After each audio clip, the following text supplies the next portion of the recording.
Hey everybody, welcome back to Model Train Outsider, episode 17. That means we have one episode for every subscriber. I am, as always, Anthony Dodge, and as usual, I'm joined by...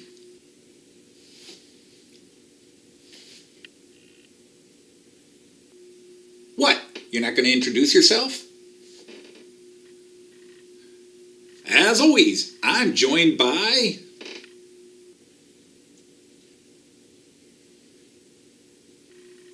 What is your problem? Are you going to talk today? Oh, now he wants me to talk. He wants to include me today. You made a video without me last week. What's up with that? I thought we were a team. Oh, for goodness sake.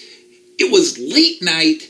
I was tired. I just wanted to go ahead and put a quick intro on the accomplishments we had, and I didn't have time to come up with a great script for the two of us, and I just wanted to get it done. And when have you ever done a great script? So now you're going to pout and be a baby about it. I thought you were Mr. Happy Pants, always glad and happy and inspiring. Well, I usually am. I'm the visionary, the dreamer, the one who gives you the great inspirations. And you cut me out. Well, your inspiration. Here it is. Well, how the heck would I know? I wasn't included. Have you gotten any further? Yes, we've accomplished even more. We've got it laid out. All the track is laid. It is? Yes! Finally! Alright, so let me show you a little bit what we've accomplished. The biggest deal is, as you're hearing, I've got all the track laid. It is in. We are at the final spot. Okay, no we're not. I ran out of radius 2 curves, and I put in a couple of radius 1 curves, well, 3 radius 1 curves, in one spot until I can get some more radius 2 curves. Okay, so the big news is I've got all the loops in. I still have to do a little bit of adjusting here. I've got to get more of my bumpers here. So I just have some track holders here, but I've got everything in. And then something crazy I did was I went ahead and turned the final interior one into an additional loop so I can actually have 6 trains running. Yes, this is a tiny little loop, but that's what I'm into, running trains. I'll probably move my Nord-Vespa, this little guy, into this loop because that would fit him the best. Now it's just the next few months and years building up the platforms over here, but mostly working on that side, getting that side in, and working on this one as I wait for ideas on that one. So that's the big deal. Everything's in, everything's been tested. I have had 6 trains running, as well as monkeying with some of these other trains, just shunting them back and forth on their parking lanes, just to see how many trains I could control at once. And it doesn't seem to be causing any havoc except with my IC2. Whenever I fire up my IC3, my second ICE3 here, my IC2 loses a bit of power. It's the only one. It's the only thing happened. I don't know if we have a CV conflict. I'll have to check it out later. So that's where we're at. A lot of happiness here because we have everything in. The track lane is done. And since I'm talking about curves and radius for the few people out there that are just watching me, friends, family, students, whoever else is out there, I'm going to talk a little bit about curves and radius. All right, when you hear the word radius, what we're talking about, obviously, is curves. If you're going to build a layout, you have to have curves somewhere, unless you're running a straight shunt back and forth. But otherwise, if you're going to have a layout with tracks running around a table, you're going to have curves.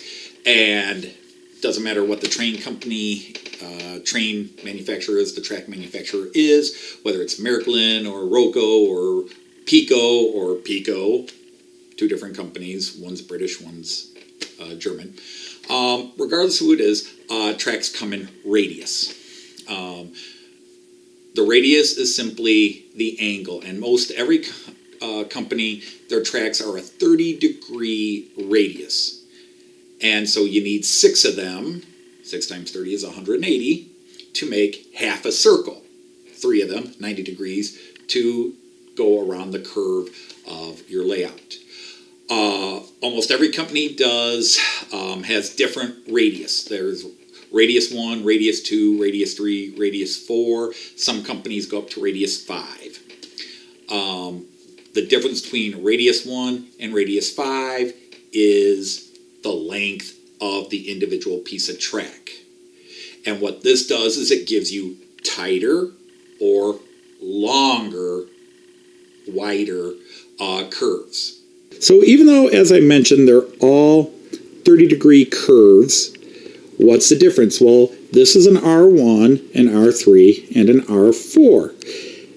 The difference between R1, R2, R3, R4, and R5 is the length of the actual piece. It, as mentioned, it will take 6 of these pieces to make a half circle, a semicircle, or 3 to make a 90-degree turn. Think circles, 360 degrees. So what happens is, even though they're all the same degree, the length determines how wide a radius you get, and I'll demonstrate that in a minute. So R1s are the smallest piece, R3s and R4s, and they just get larger. The larger the number after the R, which is just R for radius, is the longer the piece is. So whether you're in Germany or the United States or the United Kingdom or wherever you are, you will hear the numbers R1, R2, R3, R4, R5. That is simply radius, and it's just an arbitrary number, 1 for the smallest, 5 for the largest. But there is an algorithm, there is a scale for the difference. Miraklin has it set up with this chart that I'll show you now. And as you can see on this chart, here are their 5 different radius, and they are designed so that when you make a semicircle, there's the exact same space between each radius, and then all their pieces line up to fit that. Miraklin does everything on 360 millimeters. And any algorithm that adds up to that in the end. So, that is how the different pieces are. What's the difference between R1, 3, and 4? Sorry, I don't have any R2s or R5s right now. And so now let me show you what I'm talking about in terms of the width of the arc. All right, so to show you again what I'm talking about, here are 2 different semicircles in Miraclin's C track. I would like to have this laying flat on a nice white background, but I don't have the room or space right now to set that up. So against the wall is where it's at. Anyhow, the outer one is a radius 3, and this is a radius 1. It is just the curves. There are no straight pieces in there. And as you can see, the radius 3 takes a wider arc. It gives you more space. That's smoother for trains to ride. And that's what we're talking about. Radius 1s are tighter. But if you have a narrow area, 2 foot wide or a meter wide board, that's your base, because this is going to be about 2 feet wide. That's about how far it is from here to here. It's about 2 feet wide. So for the guys who build the 2x4 standard modules that you see throughout the world, they tend to use radius 1, at least if they're using Miraklin or Roco or the German tracks. I can't speak for people elsewhere in the world. I know in the United States they use radius 1 for the 2x4 modules. But so that at least is an example to give you an idea, because if you have narrow space, you go with the smaller. The smaller the number, the narrower the radius. So R1 is the smallest, R5 is the widest. So if I come to my layout here, I have a radius 4, another radius 4, a radius 3, another radius 3, a radius 2, and a radius 2. And then another radius 2, and another radius 2. And the radius allows you to go wider or narrower. I have a wide table, so I went with the wider radius. I have radius 4 coming through here. on the outer loops. Now, what's the difference? What's the advantage and disadvantages of the different radius? Well, radius 1, as you can see over there again on the wall, that radius 1. Radius 1 allows you to build in a tight area. Radius 1 was really designed by Miraklin to fit the standard 2-foot by 4-foot module layouts that are common with clubs and other groups. The problem with Radius 1 is because it's such a tight fit, longer passenger cars, especially like these Rocos, they can't handle those curves. Now, if you look here, this is a Radius 4. This is a Radius 4, and when you look from above, you can see that the car actually overlaps off the track. See, normally if you have a car on the track, like right here, you can see with these ICEs, the car seems to be inside the track, and rookies like me just assume, unless they already know math like I did, they just assume that, hey, the car will fit. But when they go around curves, they actually overlap here. And when you have a car, for example, here's a slightly shorter car. This is an IC3 wagon. It's not quite as long as those Roco Railjet wagons. This is on a Radius 1 curve. Look how much this overhangs off the track. That's not only not realistic, but if you have another car coming by on another track, because that's so tight, they can actually crash into each other. You have to space them out. But even if you space your tracks out correctly, these longer cars, now the Miraklin, they shorten their cars a bit, but as you see as it goes through this curve, it struggles a bit with it. This is such a tight curve. It does roll through it. You might think it's going smooth, but I'm holding it in place. When this goes up to speed, that's a lot of G-force, a lot of centrifugal force on it as well. And the longer cars like the Rocos, they'll derail on Radius 1. In fact, I wouldn't put these cars here on anything less than a Radius 3. They'll handle Radius 2, but this is a Radius 4, and you can see there's still a bit of overhang here. So Radius 1 is good for most cars, shorter cars, your freight trains. As long as you don't have really long locomotives or things like that, you can do Radius 1. Miraklin still uses Radius 1 as its primary track in all its starter sets because all these double-decker passenger cars that can handle Radius 1, as long as you're not cranking them, changing their settings so that they can do 500 scale miles an hour where they'll fly off the track. But really, if you have long trains with long cars, you want wide radius, R4s, R5s. The less I would do is R3. R5, I didn't go with R5. I could have, maybe I should have, but just for a little bit of space saving. Now, the other thing when you're building curves, something all rookies like me have to learn, is you got to space them out. Now, again, Miraklin on that chart, and here it is again, they have a graduated scale so that you have an idea of how far apart. Miraklin designs everything so that the center of each track is 77.5 millimeters apart. That's about 3 inches from center of track to center of track. That gives you enough space that most of your long cars can handle it. They space out. But I try to play with that a bit. I go a little tighter because I want my tracks tighter to give more space in other areas. So these are not that 77.5 millimeters apart. These are more like 65 millimeters apart. And one of the things you have to do when you're putting curves in, is take your longest cars. Don't just grab any car. Find your longest cars and run them along the curves and make sure you have space. Like this is my tightest area on my whole layout over here. And then roughly the same thing up on this corner, just because this is how I space things out. And as you can see, my 2 longest sets of cars, I still have a good half an inch or so space between them. Here you can see that same gap, here a little bit narrower, here also. But again, this is where they're at the closest, the most dangerous part, because otherwise they'll crash.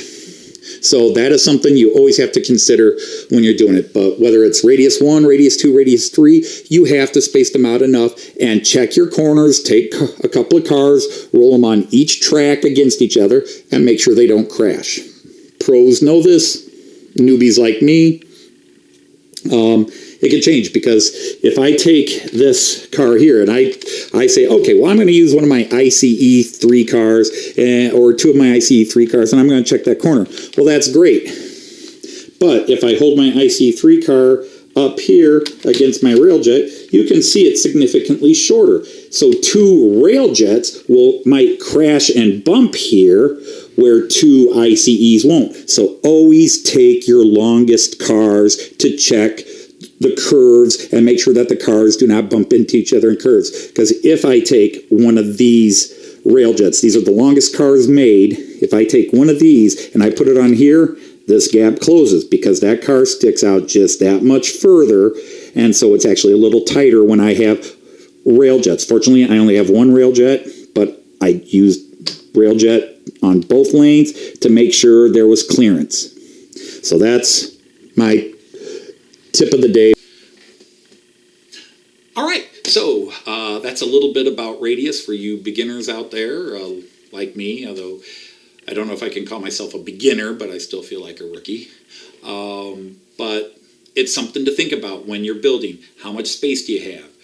The larger the number, the wider the radius is going to be, whether you're making a half circle or going around a corner. Yes, you can mix radius. It's up to you. You can't mix them on a corner, but you can have an R5 in one corner and an R4 in another and an R3 somewhere else on the same loop. It's up to you. You use your radius to fit the space and the curve you're trying to go for.